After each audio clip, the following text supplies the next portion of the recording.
You are live, Madam Chair. The floor is yours. Okay, thank you so much, Sierra. Good morning, Board of Commissioners, and to the citizens of Douglas County. Welcome to our Monday, October 17th, 2022, 10 a.m. virtual Zoom work session. Certainly, I'll start with roll call this morning, and I'll start with District 1 Commissioner Henry Mitchell III. Present. Okay. District 2 and Vice Chairman Kelly Robinson. Present. District 3 Commissioner Terenia Carthen. Present. District 4 Commissioner Ann Jones-Guider. Present. And Ramona Jackson-Jones, Chair. Present. For commissioners, we do have a quorum this morning. Clerk, do we have anyone sign up for public comment this morning?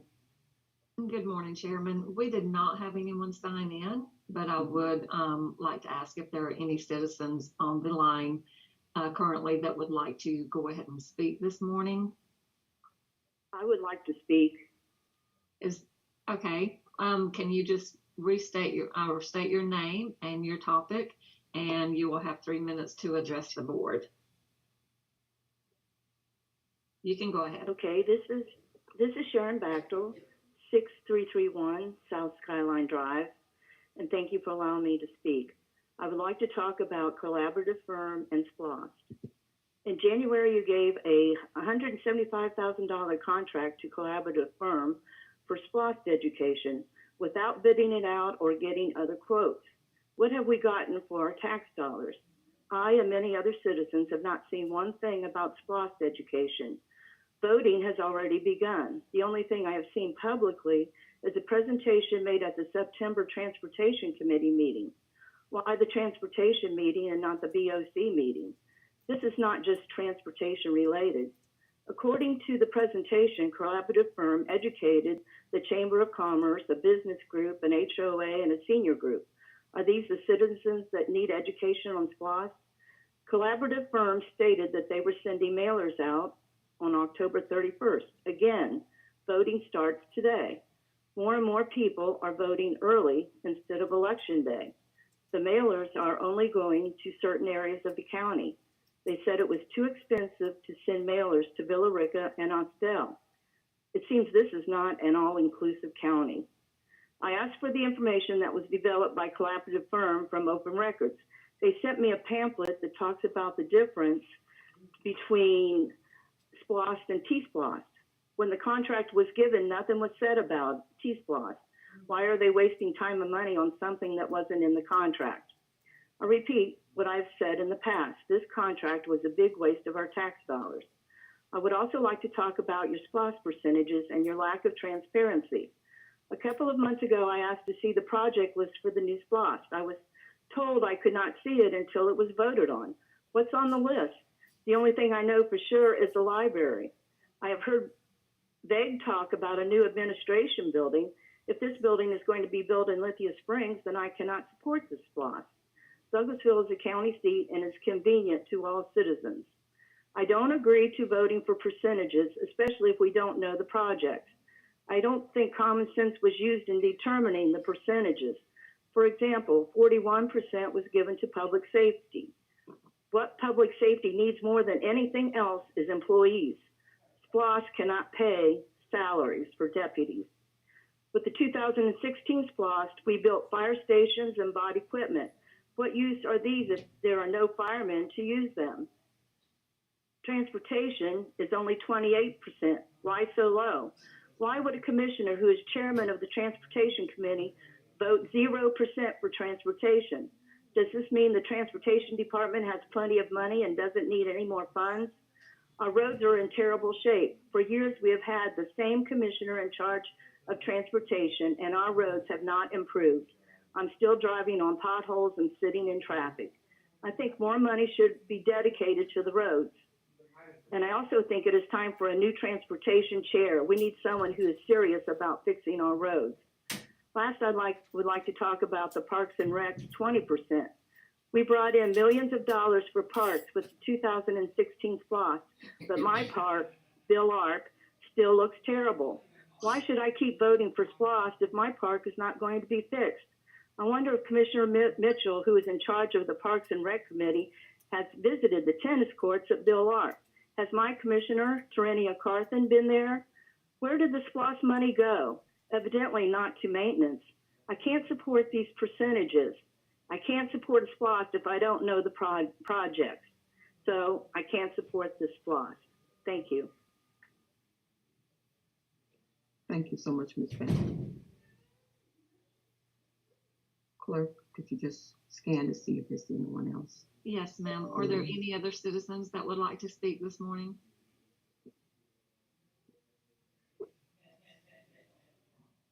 Madam Chair? Yes, Vice Chair. Yeah, well, while we're waiting, just to the citizens' point, I appreciate her commentary. It's always important for citizen input.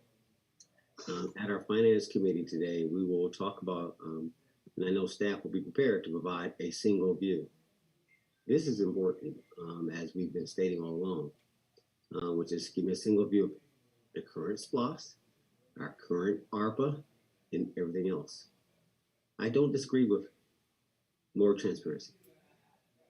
That's just even for us to make our own decisions. But it's a process. Now, as relates to SPLOST and future, and whether one agrees or disagrees with percentages, well, the last one was done with percentages, and this one is. And that's the way the board decided to put forth this one. So I've got to be honest about how this arrived. The same one, by percentages, same one we did this year. As relates to the percentage and how they play out, well, everybody weighs in. Everybody weighs in. It's not that I'm not committed to it. I stand by every vote I made, and the board determines it. Always remember that. It's democracy. I have no more weight than the next person. They get to weigh in. Now, I just want to buy you time, Madam Chair, to the clerk, but we'll deal with this later. I'm sure we've got plenty of commentary that will come forth in our conversation later. I yield, Madam Chair. Thank you. Okay, thank you so much, Vice Chair. And again, thank you so much, Ms. Banton.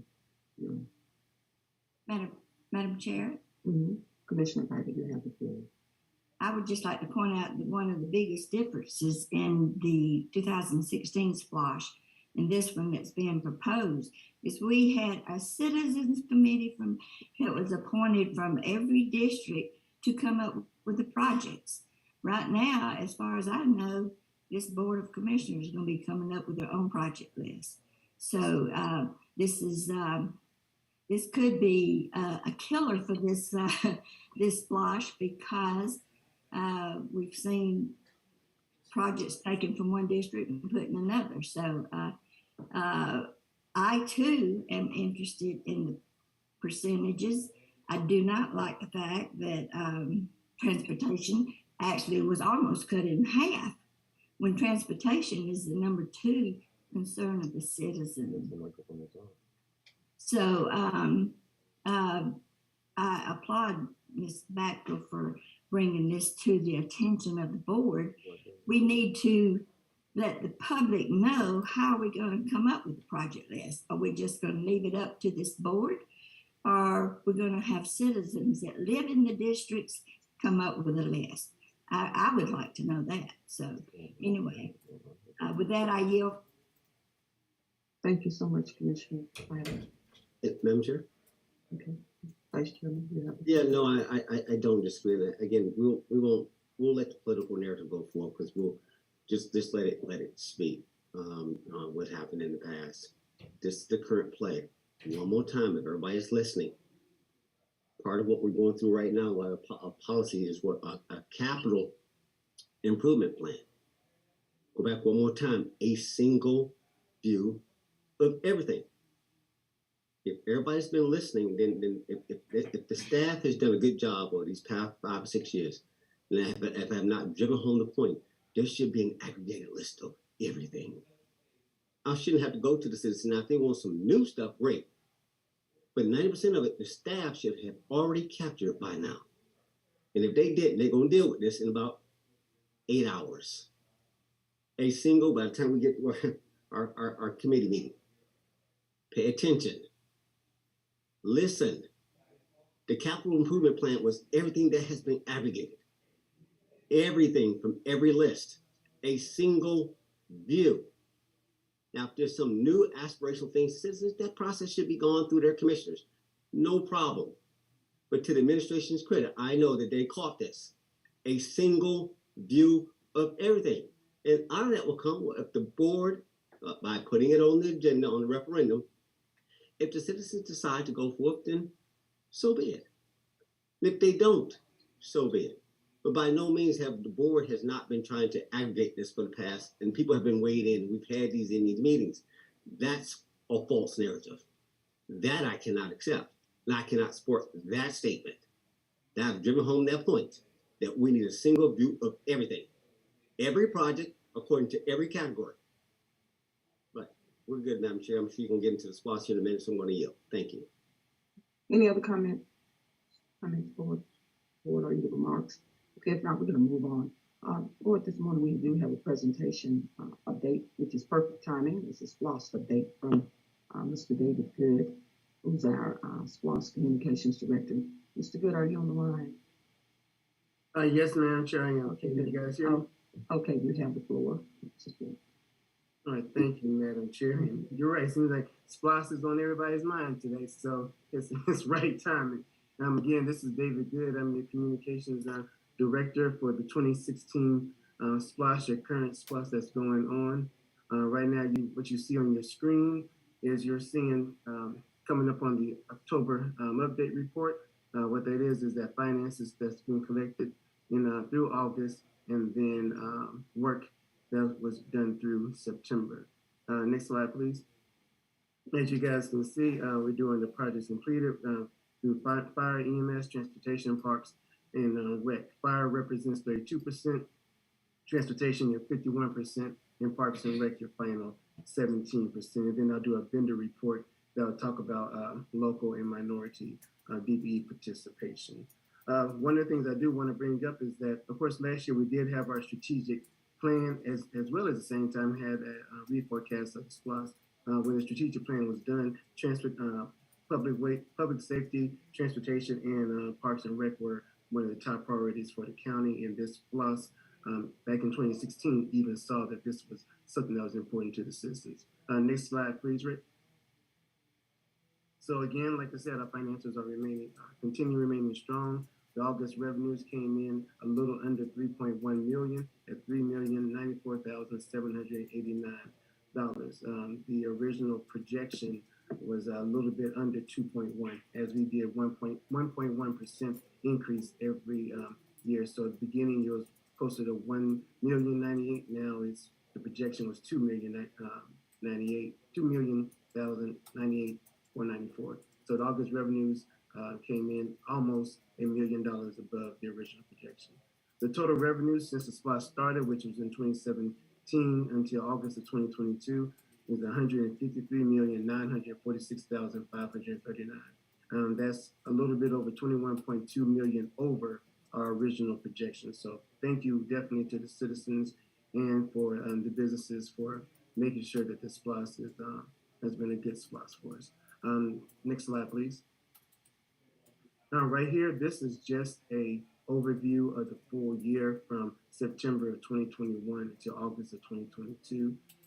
The amount that's shown here was around $35 million, and that's an average of a little bit over 2.9 million that we've averaged over the year. Next slide, please. These are the projects that have been completed in the month of September.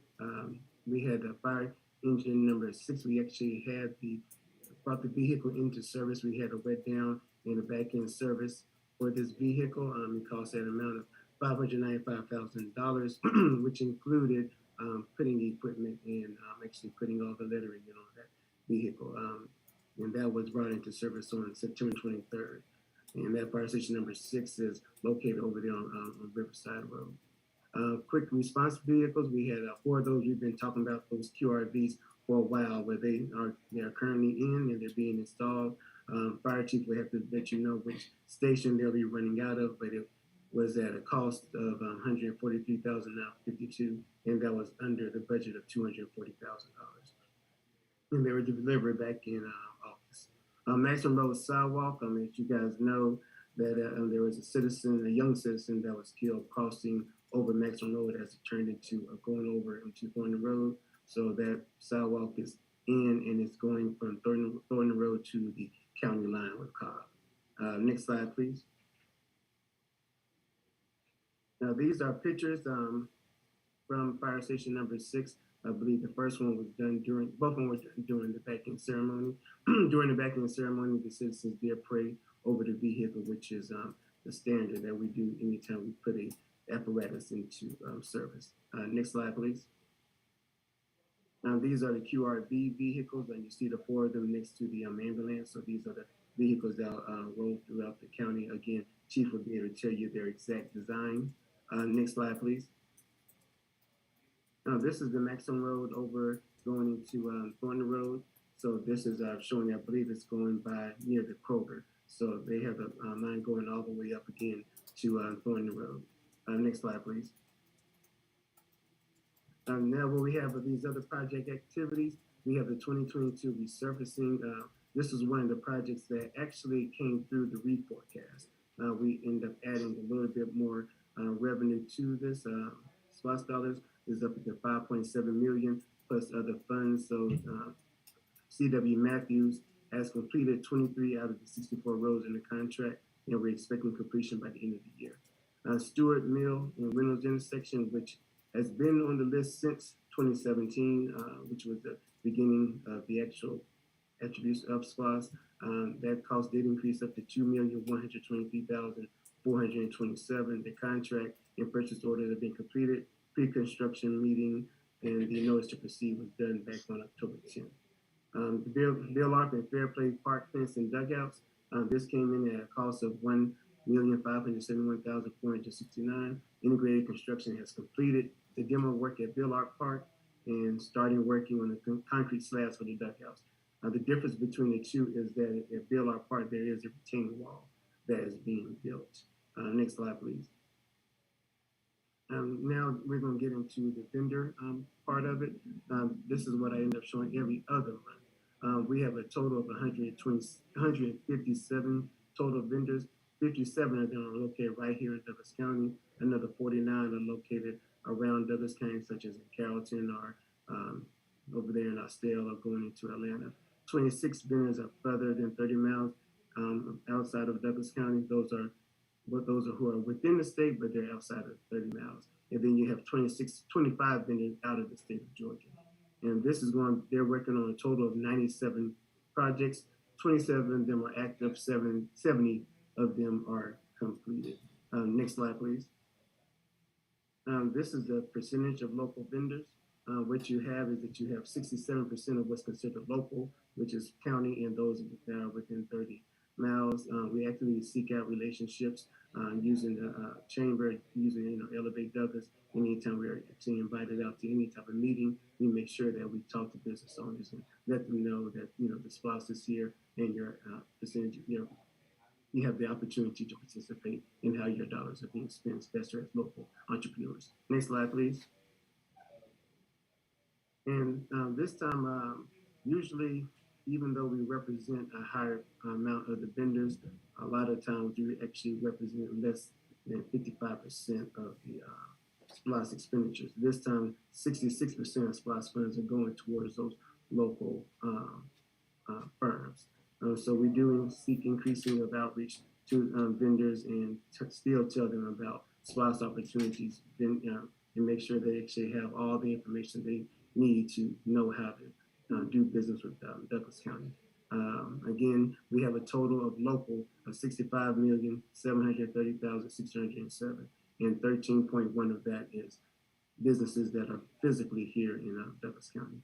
Next slide, please. We also make sure that we do reach out for DBE and minority-owned businesses. I mean, that has been steady in the last couple of months, staying around 85%. And so that's 85% of the 27 active projects. Next slide. And this is my information for those who want to reach out to me for any other questions that's not answered during this work session. That's 2016splos@gmail.com. And with that, Madam Chair, I yield, and myself and Terry Gable, as well as department heads, are here to answer any questions. Thank you so much. Very good. Any questions, Board Commissioners? Madam Chair. Okay, Vice Chairman Robinson, you have the floor. Yeah, no, thank you, David, for, again, I forgot you were on the agenda. It was perfect timing, so thank you for weighing in with that SPLOS. But, you know, to the full board and to the administration, I mean, the 2016 SPLOS is solid. Misinformation, disinformation, it's insulting. Compared since 2009 to 2016, this SPLOS has performed. 51% was to transportation. It's an insult to say otherwise. Potholes, well, what were you doing? You put all that concrete in the jail. I wonder why they ain't got out there by you now. See, the point is, I mean, come with something that's going to be accurate. Don't pixie dust this.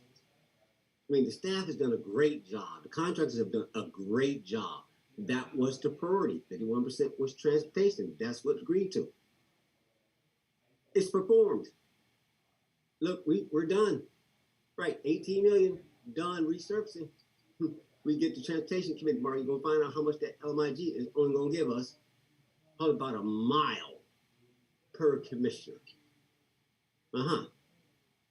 Now, as it relates to my vote and how I do it, look, I'm always accountable for my vote. My board took care of that. They chose to do what they wanted to do. Everybody take a position. My commitment solely was to public safety, not just the fire. I commit to the sheriff. Make sure he got them cars. Pay attention why you need a SPLOS is to take care of capital things. I can't take care of the salaries and people that's in part of my normal day-to-day. If you're going to put a narrative out there, put it out there accurately. If you're going to come correct, come correct. All right, so let's stay up here where it's supposed to be. This next SPLOS is supposed to be, well, I know what I committed to, which was public safety. I committed to the sheriff to get him his cars. So yeah, I got a hedge and spread my vote that, well, based on my priority, well, I've done what I needed to do. Let somebody else carry it. I pushed the 2016 SPLOS. It's an insult. You've done a great job, I'm sure. This administration has done, they performed. David, Terry, awesome. Everybody been involved. What? Now, as it relates to what's going forth, like we've got a list. We've got a list of projects that didn't know. David, I think you have. David, tell me at least how you have structured. I'm not certain what meeting. I think it's at our finance committee today. I think I'm supposed to be getting some type of. Can you tell me what the list is gonna look like? The color coding. Can Ramona, Madam CFO, y'all got at least defend it if you ain't gonna show it. What All right. I can speak from what I put out there, then Madam CFO can speak to the financing side of it. I do know that we had the green was marking everything that was originally on the 2016 list that was going to get completed. You had the yellow for those things that were on the original 2016 list that might not make it. Then you had the blue that was those things that were reforecasted. And there are some things that were in the yellow that have turned to blue because they were reforecasted. And then you have the red for those items that will not, will not make it into the SPLOS. So basically, and I won't belabor this, I just want to make this point because we'll spend the next 30 days with this whole conversation. Back to the Mitchell rule. And Mr. Mitchell pointed this. It's like it's on the list, but maybe at the bottom. It ain't like the staff has not been aggregating what needs to be done. If you've been paying attention to what the priorities are, it's been aggregated. Who are you? If you haven't been paying to the finance committee, since I took back over it, look, we got a capital improvement plan that will aggregate all the lists, your ARPA money, your SPLOS money, and your normal. So we'll have a single view, but steady. But the insult to say that we're not committed to transportation, it's an insult. Well, but I have to listen to my peers. That's what it means to be inclusive. Like, well, they wanted to spread a little bit differently this year. But I took my single position that it was about public safety, and I didn't back off. And so however my spread is my spread. But they can carry it when you got 4 other people. I'm just one vote. Please don't do that. Don't insult. You don't have to attack an individual. I'm okay with the position, but it's not necessary. All right, Madam Chair, I yield. Okay, thank you so much, Vice Chair. Any other remarks or questions for David Good or Terry Gable? the staff. All right, great presentation. I also just wanted to add that the playgrounds sets have been ordered for the parks, Yes, ma'am. which is good. We've been waiting on those for a minute, and it's supply and demand certainly has been the issue. So if you're still on the line, Ms. Backel, I know you had asked about the playground sets. They are ordered. Have 4 sets ordered, just waiting for the shipment to arrive. Anyway, Board of Commissioners, thank you so much, David. We're going to move on. Thank you. Okay.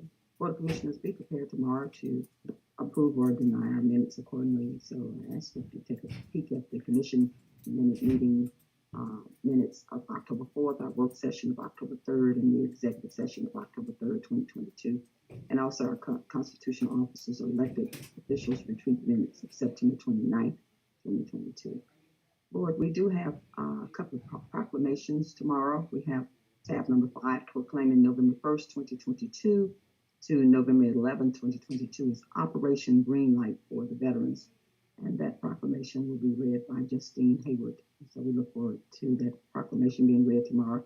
And then tab number 6 is proclaiming the week of October 9th through 15th, 2022 as Fire Prevention Week in Douglas County.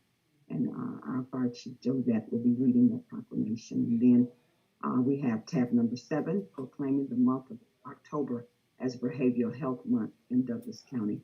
And Ray Lightford, who is the COO of CSB, the Community Service Board, will be reading that proclamation.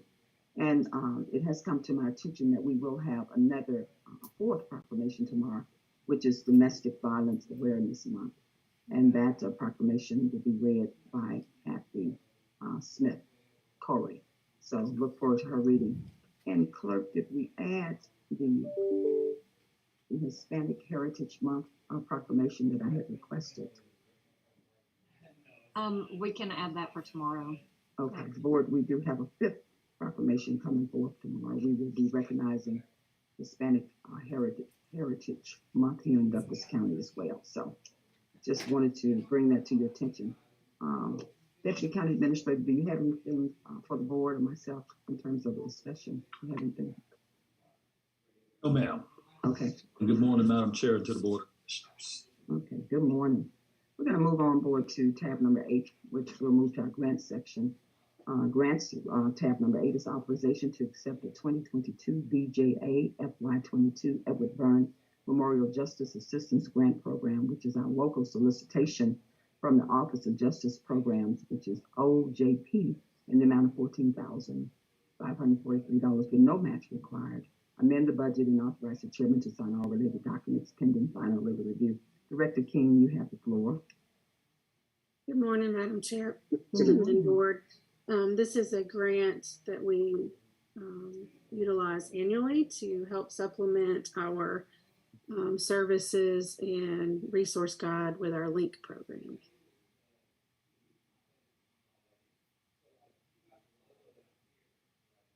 It's quick. Board, do you have any questions regarding this grant? So say that again, Madam Chair. Just going to repeat it again. Director King, just repeat. Director King, please. I'm sorry. This is some grant funds that we utilize to supplement our services through our LINK program, and also the resource guide that we produce within the county every year. All right, thank you. Madam Chair, may I? Yeah, Yeah, no, to that point, thank you. It just didn't come clear on my side. It wasn't you. As it relates to the resource guide, is the resource guide still produced in hard copy, and where is it distributed, or is it or part of electronic distribution? It is both. We actually produce the books just in case we want to give those out or someone comes in the office. We have offered them to the school social workers and just different agencies we work with. We also have the electronic version, which is on the county website on our page, the juvenile programs page. It's on juvenile programs page. But that's for LINK. Is it available anywhere else? I mean, I get the juvenile, and you're talking about resources. We're talking about the LINK guide that's probably sitting on my desk. You know, y'all produce every year. Yes. The only place we can find electronic is on the juvenile. Madam Chair, is this something that we should put more prominently? I mean, I got it. They're putting it for their court and for their area, but that's a very important tool. And I think that other people should be made aware of the resources that are already in the county. So I'll leave it up to you, Madam Chair. It was just sort of a trigger. That is, I mean, you guys have done a great job with that document. It does, and if you're updating it every year, which I hope you are, as we add new service providers, that information is obviously put out in again at the top of all the county, not to exclude where it's currently at, let it serve where it is, but it needs to be more prominently made available, Madam Chair. Thank you, Director King. Madam Chair, I yield. Okay, thank you so much. Any other remarks forward?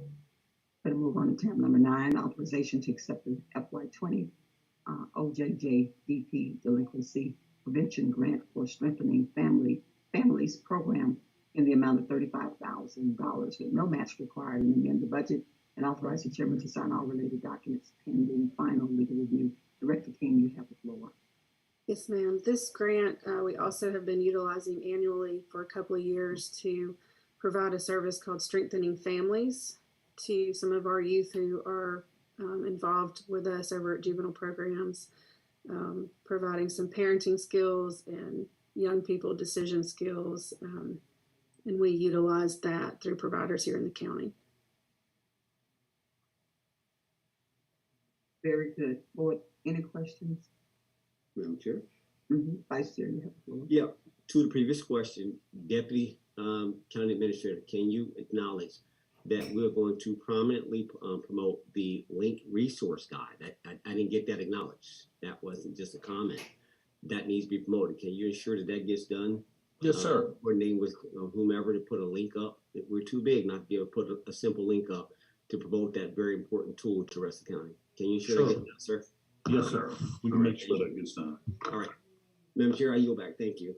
Okay, thank you. There are no other questions. Thank you so much, Director King. Thank you.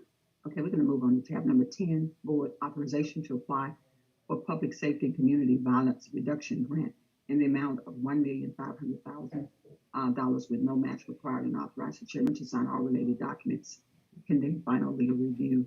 Lieutenant Colonel Pounds, you have the floor. Good morning, Madam Chair. How are you today? Oh, doing great, and you?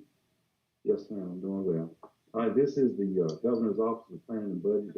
They were awarded $100 million in grant funds for eligible law enforcement agencies in the state. The funds originate from the Coronavirus State and Local Fiscal Recovery Fund, which falls under the American Rescue Plan. The grants are awarded for efforts to reduce the increase of violent gun crime and to address law enforcement staff vacancies since the pandemic began. We will submit an application for funds under 3 categories: law enforcement staffing, violent crime reduction, and equipment. The grant ceiling per entity is $1.5 million, and there is no match for this requirement. Very good, no match. Board Commissioners, any comments, remarks? Okay, thank you so much, Lieutenant Colonel. Oh, you have the next one under business items. We're going to move to tab number 11, authorization for Douglas County Sheriff's Office to renew a lighting services agreement with Georgia Power, changing from halogen to LED lights with no increase to service costs, and authorize the chairman to sign all related documents pending final legal review. Lieutenant Colonel Pounds, you have the floor. Yes, ma'am. When we did this, when this jail was built, we had a bid between Georgia Power and Greystone. Georgia Power wanted. The lights that we have now is going to be obsolete soon. So Georgia Power will replace all these lights and replace them by the LED lights for no extra cost. So we'll keep our same contract. We won't have to pay anything extra. Thank you so much, Lieutenant. Any questions for Lieutenant Colonel Pounds? Board. All right, thank you. Those LED lights, certainly probably you will see a savings as well on the electricity. What do you think, Lieutenant Colonel? I hope we do. I certainly hope so. Okay. We're going to move to tab number 12. Tab number 12 is authorization for Douglas County Sheriff's Office to renew an agreement with Control Concepts for preventive maintenance of the HVAC equipment in the law enforcement building in the amount of $12,540 to be funded through the department's existing budget and authorize the chairman to sign all related documents pending final legal review. Lieutenant Colonel, you have the floor. Yes, ma'am. We came to an agreement with Control Concepts that reduces the number of times they come out to inspect, and it also cut down our cost to $12,540 bucks per year. Okay, thank you. Any questions for it? All right, thank you so much, Lieutenant Colonel. Thank you. Have a good day. We're going to move to tab number 13, approval of a system maintenance agreement with Motorola Solutions, Inc. to provide up-to-date systems upgrades and maintenance coverage of the countywide radio network in the amount of, let me make sure I got this right, $8,990,010 over the 12-year increments, which covers the life cycle of the radio network and the total infrastructure of the radio system to be funded through the general fund, and authorize the chairman to sign all related documents pending final legal review. Director Katrina Harley, you have the floor. Director Harley. Good morning, Madam Chair, Good Vice morning. Chair Robinson, Deputy County Administrator Perry, Assistant County Administrator Stewart Stanley, and citizens of Douglas County. This morning, I have with me on the meeting our public safety responders who have benefited from this countywide radio system network. I also have Mike Ward, who is the Regional Radio Systems Administrator out of Cobb County, and Alan Talkington, who is with TUSA Consulting, and that was the consultant company hired by Douglas County at the initial onset of this radio systems project. So I'm going to just provide a little bit of history and then go into this agreement. On December 28th, 2017, an agreement with Motorola Solutions Incorporated was fully executed between Motorola and Douglas County. The go live for the countywide radio system occurred in March of 2020. The lifespan of the radio system network is 15 years. And as part of that initial agreement, 3 years of software and maintenance coverage was negotiated at no additional cost. That agreement will end February 28, 2023. The radio network is built on IT infrastructure and connected to Cobb County's regional radio core. There are 9 radio sites, 7 owned by Douglas County, 1 is owned by Fulton County, who does not charge Douglas County, and 1, the prime site, is owned by the city of Douglasville, who allows Douglas County usage at no cost. As part of the intergovernmental agreement with Cobb County, Douglas County obligated to perform maintenance and appropriate system upgrades to its radio system with up-to-date software and hardware patches to remain on Cobb County's radio core, and to ensure that the system is running at optimal performance. This agreement will take care of those things. TUSA, the consultant company that was hired by Douglas County when the radio system was purchased, requested a 15-year life cycle management offering on our behalf. So it took care of the 3-year software maintenance and coverage that will end on February 28th, 2023, and the pending 12-year coverage that's being presented to you today. And so I wanted to address a couple of things. The first is the agreement length. 10 to 15 years is the standard agreement with these radio system projects. As part of the research for this presentation today, I did ask TUSA about similar agreements from different counties our size or similar to our size, and they were provided all with 15-year agreements. Many of the users are still under that initial 3-year warranty. So for the first thing is these agreements come with a significant cost reduction. So for example, last year at the December 13th, 2021 work session, the 12-year option had an average cost per year at $708,000. The 2-year option at that time would have cost annually $1,078,434.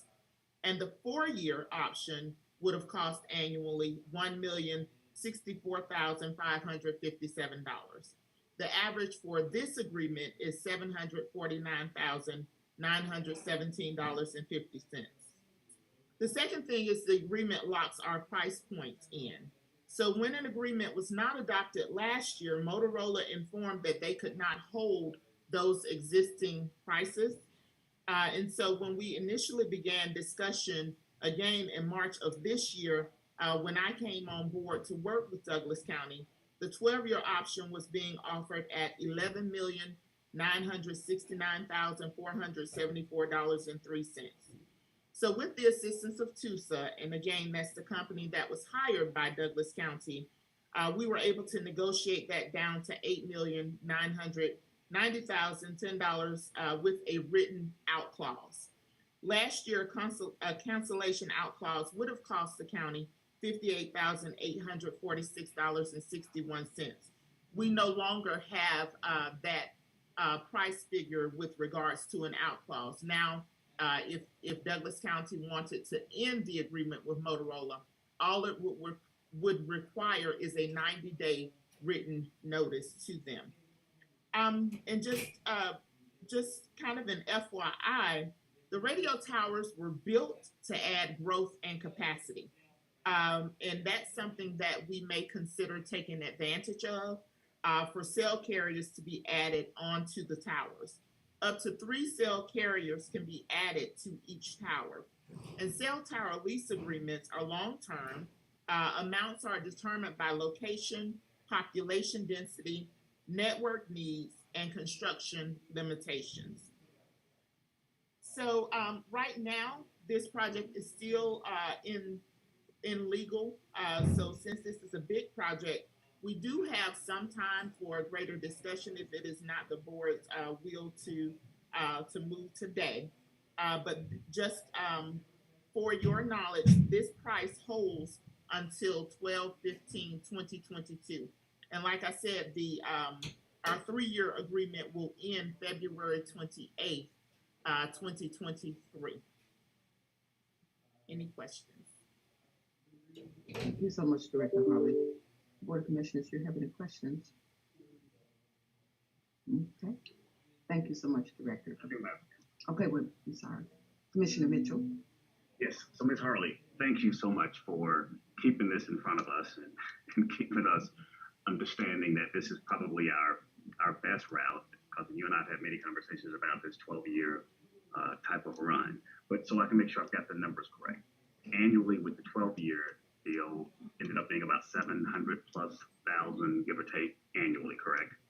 Yes. So what Motorola actually does, so from year 4, it goes incrementally. That's just kind of the average. So for next year, for example, the price will be $694,425, and then by the time it reaches year 15, it would be $815,459. So instead of breaking it out where it will be even for those 12 years, they do incremental increases from what will be year 4 to year 15. So now I understand. So this locked in, if we decided to lock into this 12-year run, these will be the number on an average of $700,000 roughly annually. Yes, correct? sir. Mm-hmm. Got it. Okay. Because I know technology will change and change drastically within this 12-year run. And does this include updates, software? What's included in this particular number? Yes, sir. It is the upgrades in software, that cybersecurity, and those type things. Now there are some things that this agreement does not include. So those things like if we have a weather-related incident and there is a situation where an antenna gets knocked down, those things are not included in the agreement. It's those prime things that are very important to a system with regards to its update, security, and those things that allow us to exist on Cobb County's radio core, in our regular maintenance. So do we carry some form of insurance that protects us for a storm of that caliber that may knock down, trip up, create a problem, whether it's on Cobb's side or our side, that would cover us? Or, I noticed that this doesn't cover it, but are we making sure that we're covered in case of an emergency? I guess I'll call it. Yes, sir. We do have insurance, and I think I hate to put him on the spot here, but Director Milholland can speak to that. Each site does have insurance that covers for those things. It's just a matter of the deductible versus what may occur. So. Understood. Okay. And you did mention there's a 90-day written notice that we can give Cobb in the event that we decided to, decide to do our own thing because of whatever the reasons could be, which I doubt very seriously, because Cobb offers such, a plethora of connectivity from, all through Cobb, through the state of Georgia almost, so I don't see the reasoning for that, but you did mention that there is an out, basically. Yes, so there's a 90-day written cancellation notice that we will provide to Motorola Solutions Incorporated. And so just for comparison, last year that out clause would have come at a cost to the county. This year, with this agreement, it actually just comes with that out clause, that 90-day written cancellation notice.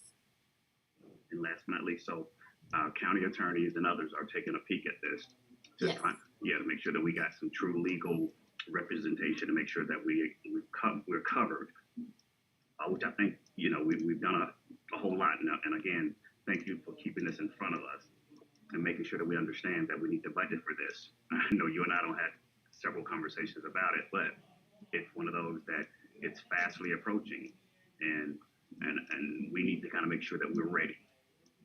And this is one of these costs that we can't get around because of the structure we have with our radio system. So thank you again. I think that's all I've got. So, and the cellular side of this with the AT&T, Motorola, whomever else,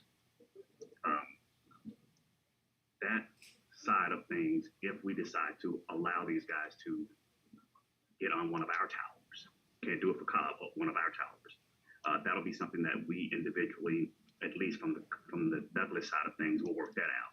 It has nothing to do with Cobb, correct? That's correct. It has nothing to do with Cobb. It's just that the radio sites were built for future capacity and growth. Yep, and that was the true purpose of the build out. So, but that's something, again, we've had conversations about how we can offset some of this $700,000 or so number annually with that type of build out with the cellular carriers, basically, correct? Yes, sir. Okay, good. Alrighty, I'll leave it there. Thank you again, and thank you for, like I said, just keeping this in front of us and in front of the board, so we can kind of truly make a true hard decision on kind of all who uses this and how effective this is with our law enforcement to our public works. This goes a long way. So thank you again, and I'll yield back to the chair. Okay, thank you so much, Commissioner Mitchell. Commissioner Guider. Yes, thank you, Ms. Harley. Other carriers, if we leased space on our towers for other carriers like Pure Talk, Patriot Talk, whatever, how much would we charge them? About how much do we charge them monthly for that? That is outside of my scope, Commissioner Guider, but like I said, they are built for that growth and capacity.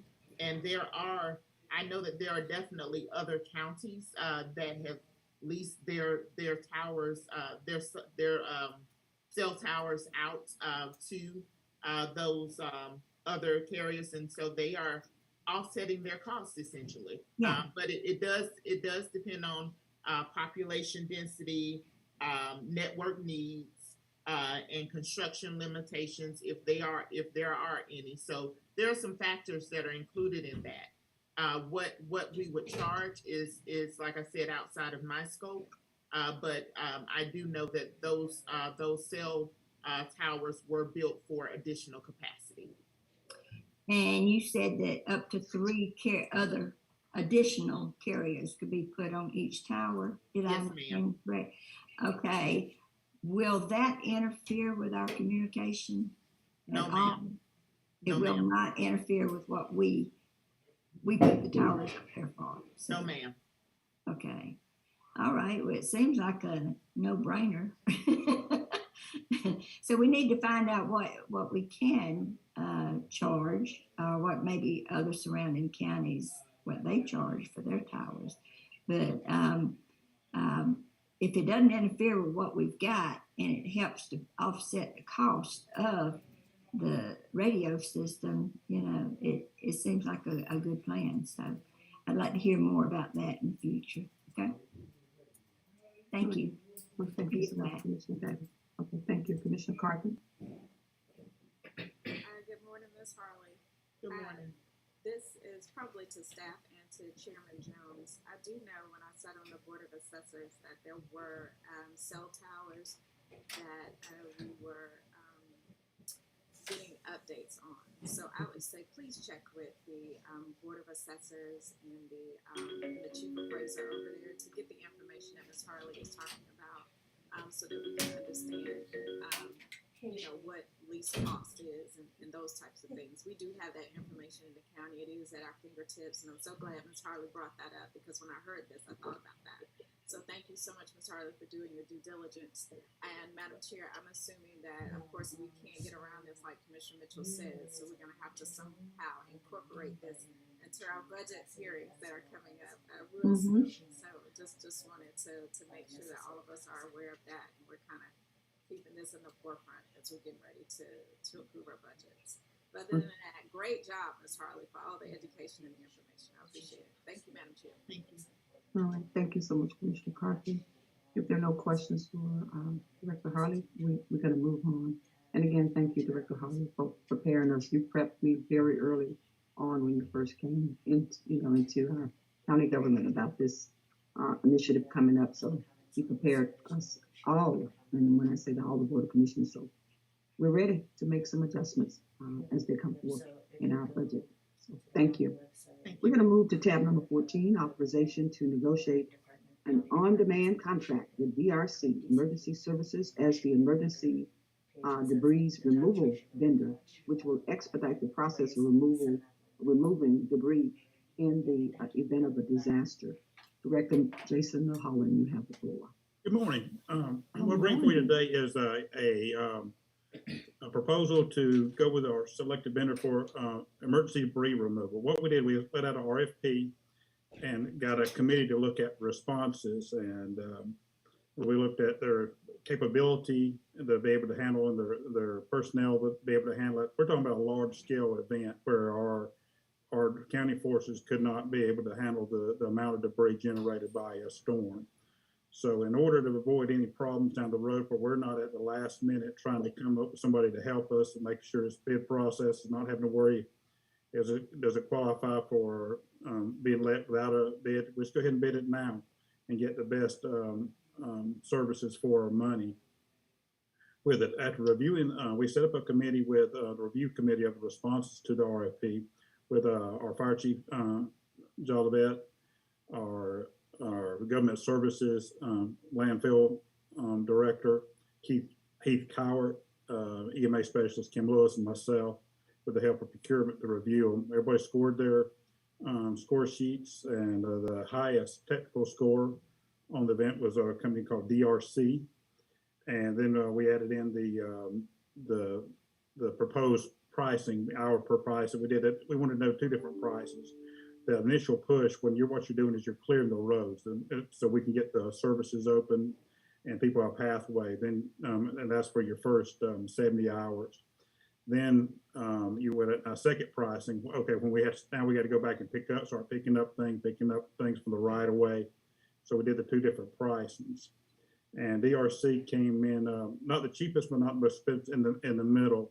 And I think our procurement director assisted us with that, how it was calculated. But between the scoring of the technical score and the pricing score, DRC was the recommended vendor to the board.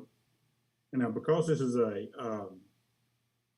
pre-position contract, we really don't have a contract present to the board, so you can see it until we pick the vendor, then you can see the board what we can do. If you allow us to go forward and say DRC is going to be our preferred vendor, we can, when the legal team gets, we get the contract negotiated with DRC, we can bring it back to the board so you know, because I know it's difficult for you as a board to give a carte blanche approval on something you haven't seen the end product yet.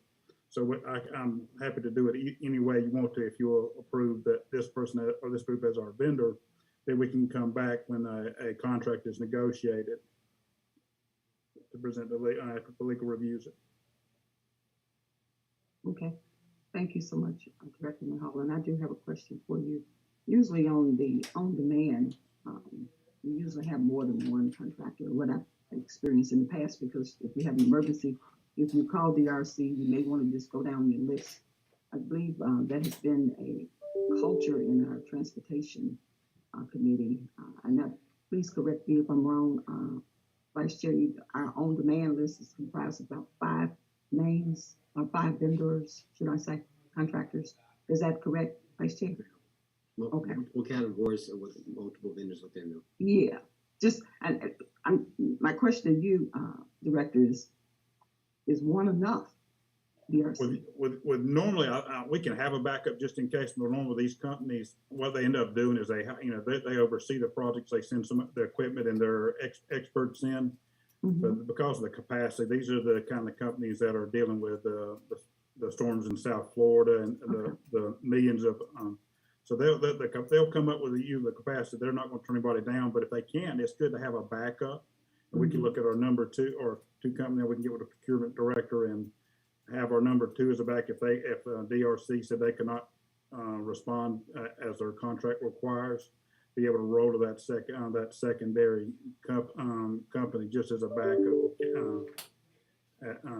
Like I say, it's never hurts to have a backup to a backup even. And you know, I believe I've made that very clear, not only to the board, but to the directors. I believe in backups. Particularly in surgery, something goes down, we need a backup. So Thank you for just opening your mind a little bit for me on that, but I'm not refuting DRC. I was just thinking you may want to back up to the backup. Well, that's no problem at all. Okay. Any other questions, board or Vice Chair? You have the floor. Yeah, and to your point, good conversation. Thank you, Director Mulholland. And again, yes, we do have on-demand consultants, professionals such as obviously our project or program managers. That's something that we're trying to get to. But in the case of like transportation or GMA, you guys are automatic. You got to go, right? You guys have important things. I get transportation, how important it is, and it needs to be at a certain standard, but whether it's federal or state. But also know if a storm comes through here, you got to go. And I don't disagree that, well, you can have your ranking, but too little or too much is not a bad thing to have. And so if you've got 3 qualified firms, I don't know what the number is, and they're all qualified based on some type of ranking, I would not oppose to the suggestion that we need to have a list. Now, how you work out these task orders and who believes they're going to get it, like we do in transportation, go down the list. Go down the list, and who's ever next up, they get it.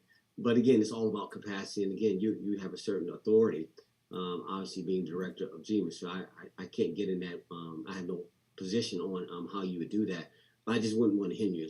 This is more of a conversation of empowerment for you to ensure that whatever you need to clear the roads and do what you got to do.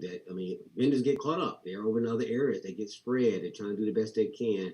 And so we're just saying that we just want to give you the tools that's necessary, give you the support you need to sort of bring us back to par in the event of a disaster. But I'll yield to my peers whether or not they want to put everybody on the list as a condition, recognizing that whoever DRC is up first, or however y'all want to handle it. But I'm not opposed to that, Madam Chair. I just want to put that out there. Thank you. I yield. one thing I want to mention, I think we want to make sure, because I want to make sure the board aware is how much debris removal can cost. So I want to make sure, because that we have because a good ice storm you can spend $5 to $6 million in debris removal. So this would be one I'd want like the board to be aware that I wouldn't want to do this on my own and say we're about to spend this much money, especially if we're going to do that initial push to get the roads clear. But this is something I want to caution, because if something, like say, I'm always going to be careful, but I don't know who, after something was to happen to me down the road, I don't want one person having that, that be able to drop that kind of money. That the board to be aware that if we let this kind of contract, we decide to go forward, you're talking about some serious money real quick in debris removal. We've been very lucky and blessed in this county of what we've been able to deal with before. But if we get hit with a right storm, the amount of debris, I think the flood, we had close to $5-6 million, I think, in debris and some other stuff. But you get even an ice storm, you're talking about high dollars real quick, and you could, if it's not done right, you can get in trouble quick. So I just I appreciate the faith that the board puts in me, but I always want to make sure if you see this come up, that it's probably about to get very expensive, and make sure the board has full awareness of what could happen if we have one of these type of events. Madam Chair. Okay, thank you, Vice Chair. Yeah, but to that point, because I was about to bring up, but in 2009 we went through that. That's nothing new. It is what it is. You get 28. You got what? We had 28 bridges taken out. Yes, sir. We lost lives. Like, okay, I get the cost, but I remember going through those meetings with the board, our administration. We had to make those. All right, we got to do this. We got to do this. We had federal grants. We had to apply for this. Yeah, we had to go dip into that general fund. Yeah, we had to keep the system going. Yes, we did. But I mean, we were destroyed, bridges, roads, wiped out. So I get it, and I appreciate your hesitancy, but the board, I mean, it's a mature board to know, well, that's the cost, guys, of recovery. I mean, you hear in South, they talk about billions, right? I mean, if it happens to us, then we must handle it accordingly. But it's not for the sake of just like, I mean, you brought this forward because you believe we need it. Yep. That you got to be able to respond. But we've been here before. And obviously you don't plan for, the worst case scenario that, the whole county goes away. But nonetheless, duly noted. But it's there's no emotion with this. It's business, and this is the cost of disaster recovery. And I mean, so I'll leave it at that. Now, you're not committing to a price tag. You just got somebody on standby, and we will handle that as normal disaster recovery. We go through a process. We take the hit on the front side. We get reimbursed if it's declared an emergency. So if it's as big as you say it is, well, it's going to get declared as a state of emergency. Yeah. Therefore, we'd be eligible for either state or federal reimbursement. Yes or no? Yes. So that's one that we cannot put in the contract that we're only going to do it if we get declared. But I can pretty much, because I know the cost. So, but to answer your question, yes, we would not enact this on a wait list. We're almost positive that we're going to get a declaration, because it would not be prudent to do it without it. So it's just standby for right now. And if we need somebody, we can engage them, because we blessed them. Y'all technically got them going, but we would handle this like any other type of emergency. The board would have to call an emergency meeting like we did before, and we sit down and we move it forward. So I thank you for that. I'm sure I'm okay. I just had to put some context to it. I'm good. Thank you. Okay. All right. Any other questions for it? Thank you so much, Director Milholland. We're going to move on to tab number 15. I'm sorry, Commissioner Carthen. Thank you. Our Director of Procurement has her hand up. I think she wants to just... Oh, I was... Okay. I'm so sorry. Okay. Director Amos, you have the floor. Yes, good morning. I did want to ask the board, because this is in an emergency situation, would it not be prudent of us to still negotiate the contract now with a contingency clause, so that we are just ready to go? Because even in the event of an emergency meeting and we are discussing price, we still have all of the terms and conditions that we just don't want to delay the process in the event of an emergency. And so in doing that, we kind of want to do as much work up front as possible, and working with legal to have contingency clauses so that the vendor is just ready to go. And we're all ready when we do have to call an emergency meeting. So I just wanted to bring that particular, topic up to everyone's attention. Okay. Then we'll just move forward with the contract with legal and add contingency clauses. So in the event of an emergency, we're ready to go. Okay. It sounds like a viable plan. Any opposition board? Are you okay with that? I'd like to know Commissioner Carthen's thought as procurement chair on it. Commissioner Carthen, what are your thoughts? In regards to what Ms. Ammon said, that does make sense so that we don't slow down the process. So if we could get Attorney Coleman in on this regarding the contingency, I think it would behoove the county. So we have those expectations set up front. So I'm not opposed to that. But of course, I yield to the will of the full board. Thank you so much, Commissioner Carthen. Certainly that makes sense. Particularly in these circumstances, we don't want to get ready. We want to stay ready because, Mother Nature has its own mind. And when it comes full force, there's nothing we can do at that point to slow it down. So we would love to be prepared in advance. And I hope the board would echo the sentiments of our procurement chair, Commissioner Carthen, and to allow us to just be in a position to be ready. Okay, it sounds like I don't hear anything, so press forward with our Attorney Coleman, Director Amons. Thank you, Madam Chair. Thank you. We're going to move on board to tab number 15, authorization for the chairman to execute a new employment contract with Brittany Finley as the Assistant State Court Public Defender, which was previously vacated effective October 17, 2022, with no impact to the budget pending final legal review. Public Defender, Chief Public Defender, Monica Miles, you have the floor. Thank you. Good morning. Good morning. Yes, this is just a request as we do whenever we have a vacancy in our office. We had an attorney leave back in May.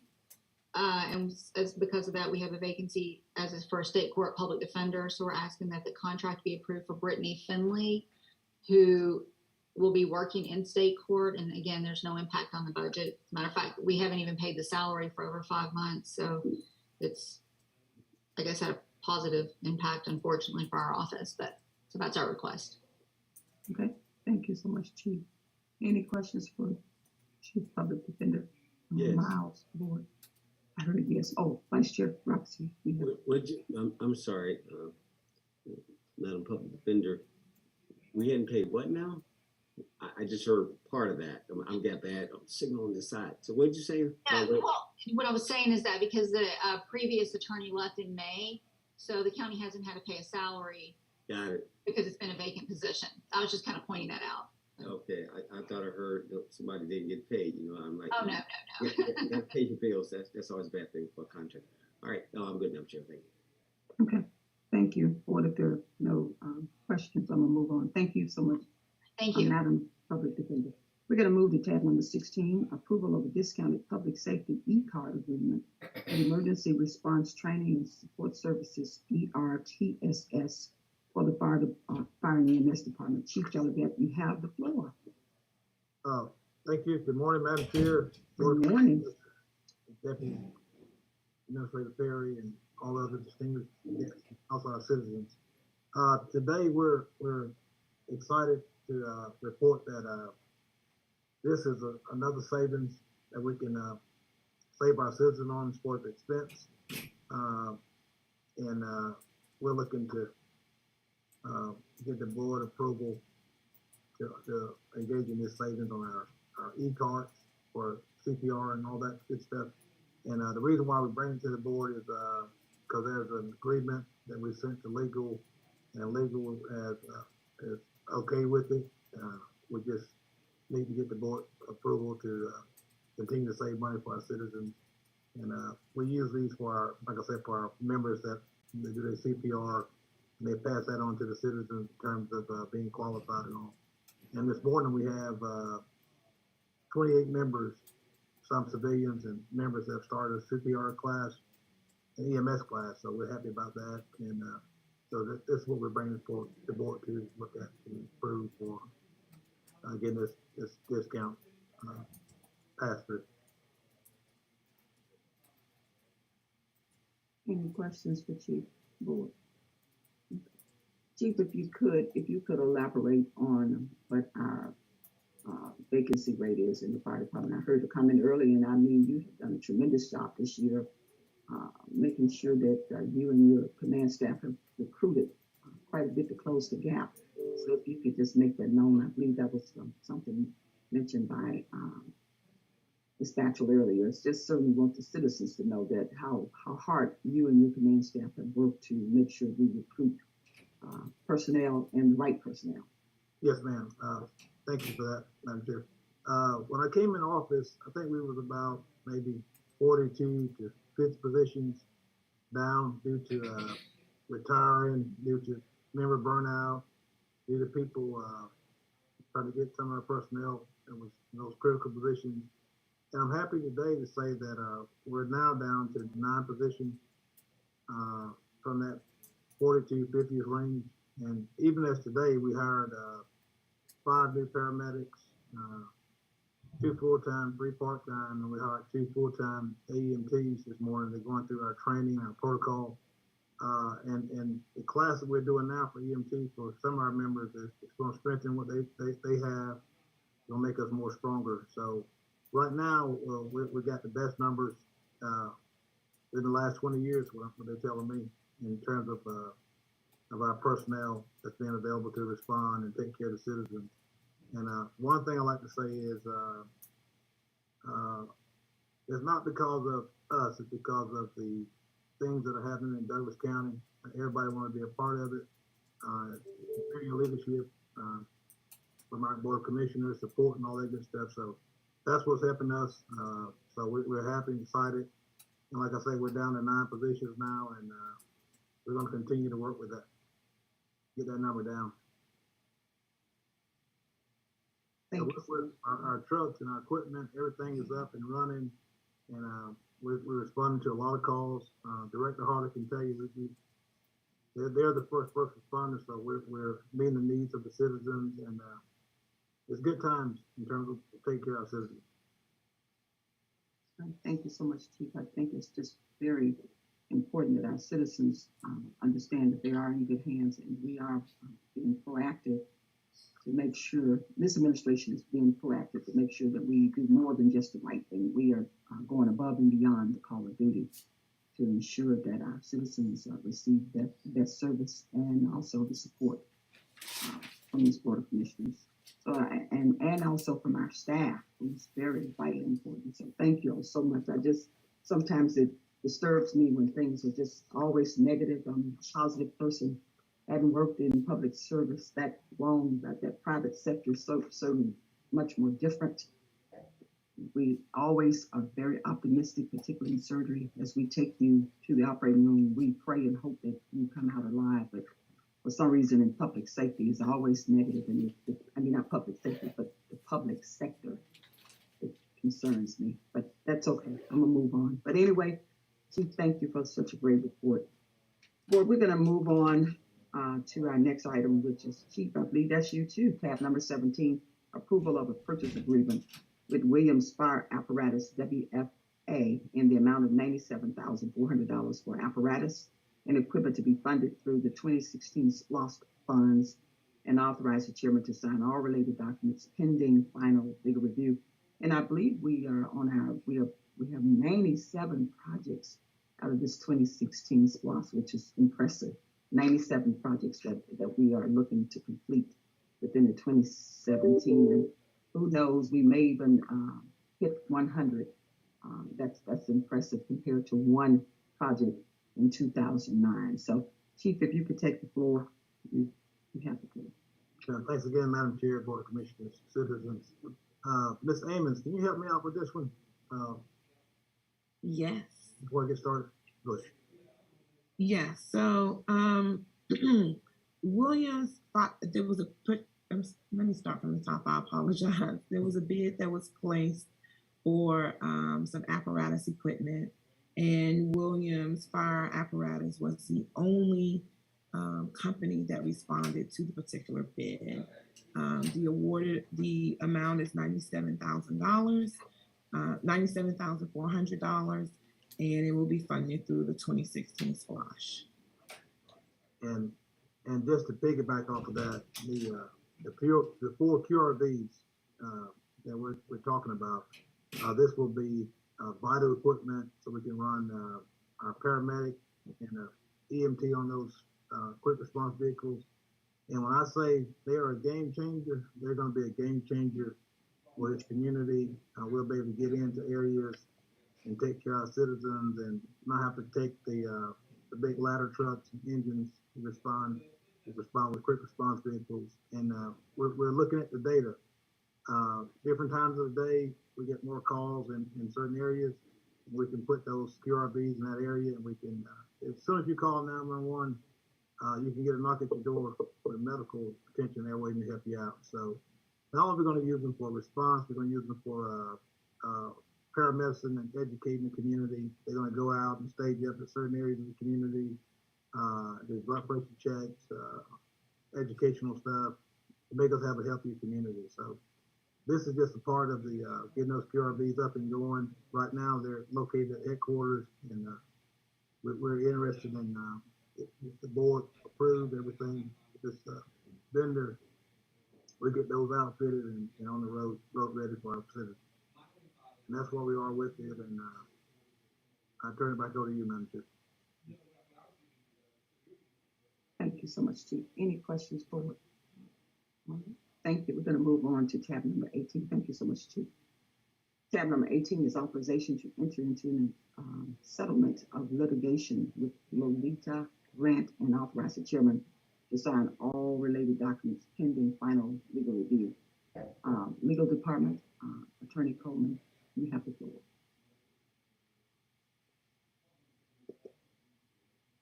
Yes, Madam Chair. This is litigation that I'll discuss in more detail in the executive session, but we've attached a proposed settlement agreement, and the proposal is that the litigation be settled, that it would be much more cost effective for the county, since the matter,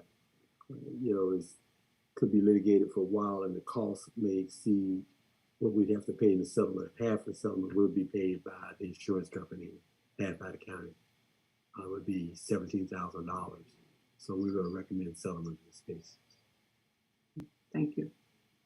Thank you so much, Attorney Coleman. Any questions for it? All right, Attorney, we're going to move on. Oh, Madam, okay, Commissioner Guyver.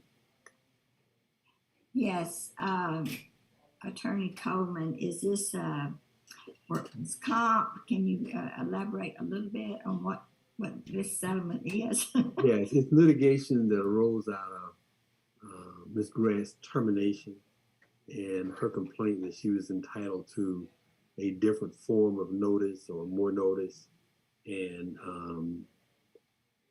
I think the county's position was that would entitle her to some additional fees because she didn't receive the timely notice. That's what the case is all about.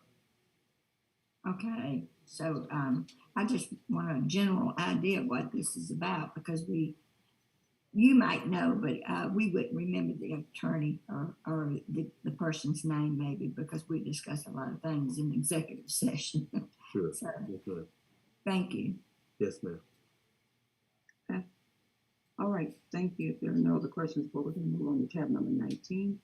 Authorization to enter into a settlement of litigation with Mark Jeffries and authorize the chairman to sign all related documents pending final legal review. Legal Department again, Attorney Coleman, you have the floor. Yeah, this case arose prior to me coming in, but it's been litigated for some time.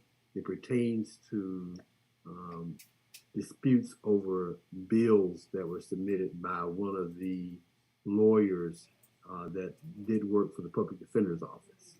And I think that after litigation and motions were filed, I think everybody feels like we've reached a proposed settlement, and this is not a matter covered by insurance, so it would be a county matter. So the ability to settle it at a reasonable amount without incurring additional fees and taking the risk, it really is more advantageous to settle the case. And I think the total amount of the settlement would be, I believe, $17,000 or somewhere in that range. And our recommendation, as well as the recommendation of the lawyers handling the case, is that we settle, as well as the public defender's office, by the way, who's been actively involved in the case. Recommendation would be that we settle it. Thank you so much, Attorney. Any questions for Attorney Coleman? All right, thank you, Attorney. We're going to move on board to tab 20 and 21, and it has come to my attention. This is under the approval of expenses. We needed to add one more commissioner's expenses. It was just left off just by oversight. Our clerk, do you have that information, or you just add it? I just wanted to make a note to the citizens that tomorrow for our legislative agenda, they would see Commissioner Carpenter expenses on here. Is it anything else I need to make known, clerk? No, ma'am. It was just an oversight. We will have that, the amount on the agenda for tomorrow. Okay, just wanted to make transparency. Okay, thank you so much. And we will add Commissioner Carpenter's expenses as well. Board, please be prepared to approve it and I accordingly tomorrow. We're going to move on board. We're moving quite quickly this morning, which is pretty impressive. County Optimization Act, which is tab number 22. Certainly, I'll yield the floor to Vice Chairman Robinson. This has been part of his legislation. Just yield the floor to you, Vice Chair, regarding optimization. Thank you, Madam Chair. Again, this is just a process in which the entire board is weighing in on various matters that we have observed over the past year that we think from an oversight perspective need to be addressed. Again, there's no action that's going to be taken today. That's why it's in a discussion forum. At our next meeting, thank you, Madam Clerk, is when we had the schedule that would speak to when you guys could finally weigh in on your final comments and vote on various matters if you so choose. Importantly, I know some of them are already going through committees such as alcohol, telecommunications, procurement, so they've got their own path accordingly. There is obviously HR we've talked about before. That one may pause because of the Personnel Review Board. There may be some suggestions, so there are some moving parts. I appreciate you guys all weighing in with the process. I think I mentioned finance, which we've seen before. The CSB is coming forward, so thank you guys for weighing in and making obviously amendments, but to the full board, to my peers, you guys will weigh in as you know you can at the very last moment. And we're making sure that the original version that you saw, if there's been any amendments, we're not changing any of that. We're catching them separately. And so any provision, you guys will weigh in. Either goes in or it doesn't. And so I think the process is going fine. One thing I did want to point out that one of them, which was called the capital improvement, that was about the third or fourth one, to the comment that was made earlier. That's but less about a policy, and it's more about our passing of a resolution. Remember, there's the policy, ordinance, or resolution that's part of this package. And the capital improvement plan was just that. It's something that David Corbin and Terminus has been advocating for us for 2 years. It's everything. And we've been talking about this. We've been aggregating this. It's part of our process right now to keep up with everything, a single view of all of our projects, a single view of all of our money, a single view of all of our policies. We've been doing it. We have been transparent. There's not been a meeting that we have not talked about what's on the list or anything. And so to the public, I have to address things that are false. It's even a suggestion that it was any transparency. It's false. Now we're coming up with a better way to see it, but it has been transparent. And a capital improvement plan that the board will weigh in, and they will determine what goes on the ultimate list. One time only. Everything that is not already being done, everything else goes on the list that's currently been captured. It's already been spoken to by the public, so there's not a new list that we're going to create. It was already on the, as Commissioner Mitchell would say, on the list at the bottom. So it's been other things. Now, you may only have heard what you heard, and you only saw what you want to see, but it didn't mean that other things did not exist. It does not invalidate or cancel that existence. Now, I'm saying for everybody right now, everybody's voice was being recognized. Staff was capturing anything that was coming forward, any of those things, but to suggest that it wasn't, I think it's false. But to the board, to your defense, we've tried to work this process, and we've been driving home that message about this, and we will address this at our very next meeting. So at our next meeting, guys, We'll be prepared up or down. You guys know how to do it. It will always be the will of the board. But from a transparency on projects, yes, we always have been.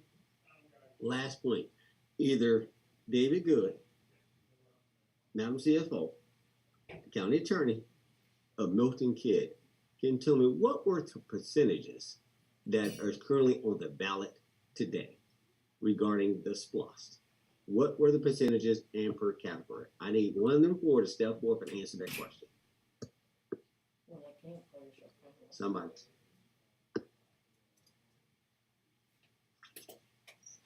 Mr. Robinson, I can give you that information. Let me Yes, sir. Let me pull just it simple up. numbers. Yeah, if you just give me a second to pull up what And David Good is here as well. And then the attorney can correct me if I'm wrong, but it looks like it's 40.8% for public safety, 27.9% for infrastructure and transportation, 20.4% for parks, rec, libraries, and 11% for facilities. Please correct me if I'm wrong. those numbers are accurate. All right, so Thank you, sir. So David, one more time. 41% is for public safety, all right? Yes, 40.8% to be honest. All right, I just got to keep it simple from right now. 41. Yes, sir. What's the next one?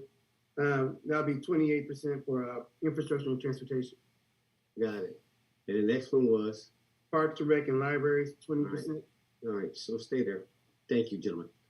I'll make my point. A year ago in June, the Board of Commissioners, this Board of Commissioners committed to a roughly an implied $85 million based on a strategic plan. And I will remind y'all of history. And it came out, we said public safety, economic development and transportation, and parks, recs, and library were the priorities. Here we are exactly at the day of the vote. That priority is just what it is. So what we see it as a priority is what? Based on those numbers, 41% is what? Public safety. Number 2 is what? Transportation. Number 3 is what? Parks and rec. Why the misinformation? We did exactly what the public asked us to do. It is consistent. No, I did not want to overweight transportation on top of public safety when they said public safety was number 1. I ensured that happened. So again, one more time, false narratives. I want people to take their positions accordingly. But you guys will, to my board, y'all make sure we will ratify this list. You can add to the list that we already added. Y'all know how this works. If there was something missing, the staff missed, or if there's something you believe that should be on the list, you'll have your chance at the next meeting. So, Madam Chair, we don't have to go any further. There's no action to be taken. I just want to reemphasize to my peers, guys, weigh in. I'm sure you're already talking to staff members on your own. You talk to the attorney, or you've already submitted them to me accordingly as you've done in the times past. That's all I got to say, Madam Chair. I'm going to yield. We want to keep this meeting going. Okay, thank you. Vice Chair. Any other remarks? If not, at this point, I will ask, I will tap our county attorney and ask if there's a need to go into executive session. Attorney Coleman, do we need to go into executive session? Madam Chair, we need to go into executive session, a short one for real estate as well as litigation. Okay. Thank you so much, Attorney. Thank you. Board of Commissioners. I I'd certainly like to add one for personnel, Madam Chair. Okay. Personnel as well. Okay. Yes, all 3. All right. Thank you. Citizens of Douglas County, certainly the Board of Commissioners and I will be engaging in our executive session with our attorney, and we will be back. I cannot define the timeline, but we'll be back sooner than later, and certainly we'll ask your cooperation and your patience as we return, upon our return. Board of Commissioners, do we have a motion to go into executive session? So, We have a second. Second.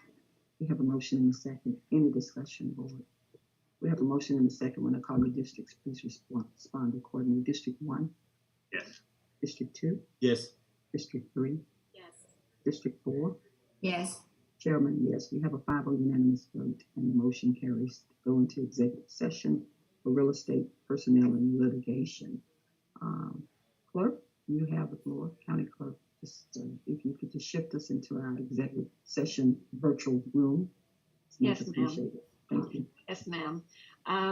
When you see the icon on the bottom left-hand corner of your screen.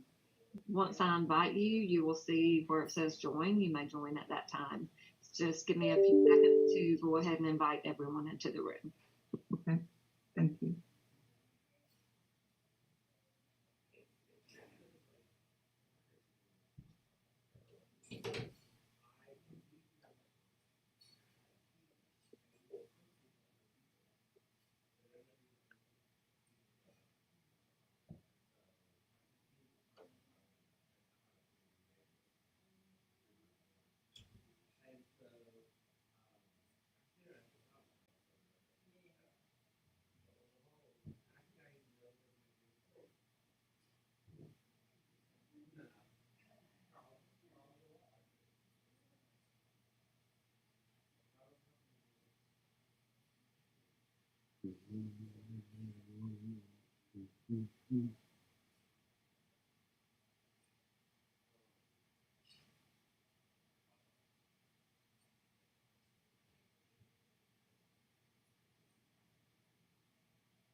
Okay, no problem.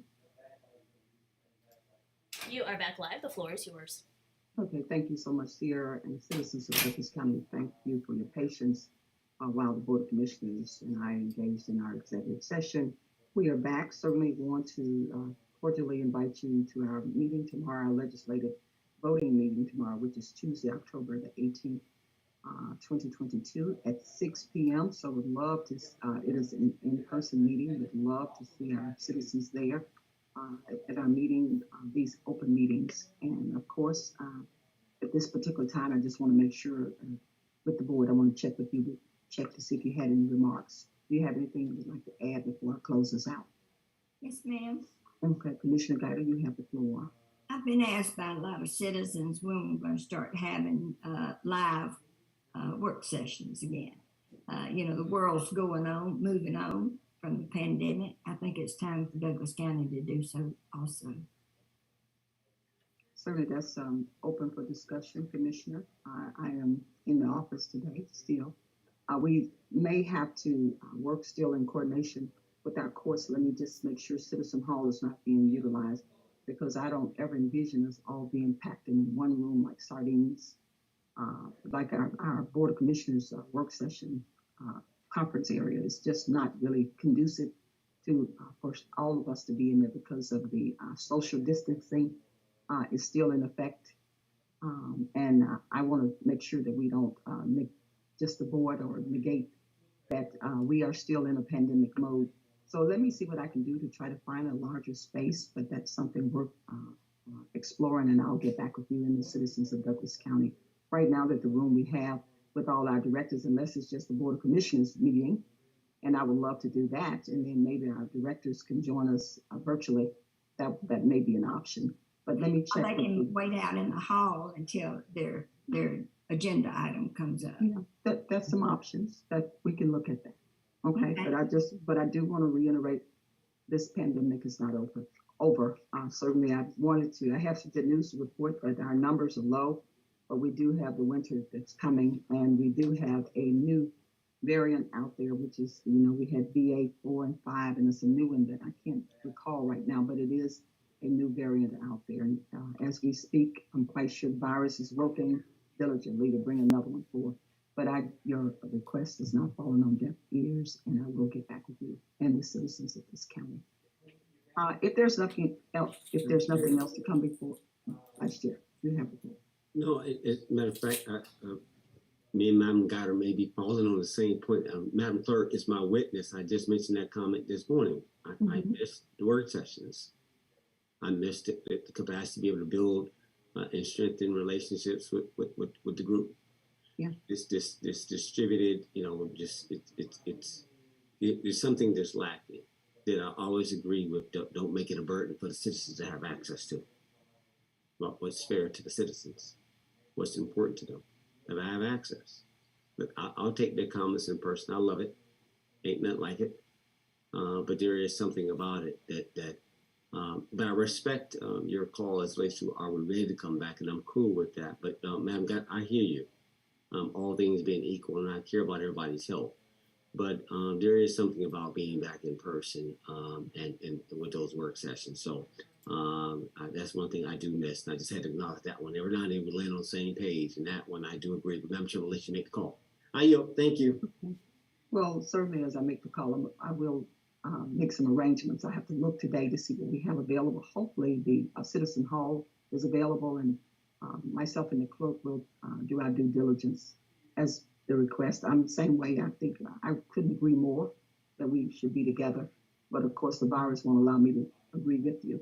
However, Lisa, we will take an opportunity once this is over. Let's look at the schedule in Citizen Hall to see if it's available. See what we can do to coordinate our schedules with the courts, because I believe it's still being utilized. Citizen Hall is still being utilized by the courts. But just give us a moment and we will make some adjustments. Thank you both, Commissioner Guider and Vice Chair Robinson. If there's nothing else to come before this work session, and certainly before this body, Board of Commissioners and the citizens of Douglas County, this meeting is adjourned, and have a great day. And our Finance Committee is scheduled today at 2 p.m. Yep. And our finance chair is Vice Chairman Kelly Robinson, and we look forward, and I'm the vice chair of that committee, so we look forward to seeing our citizens virtually at 2 p.m. Thank you so much and have a great day. This meeting is adjourned.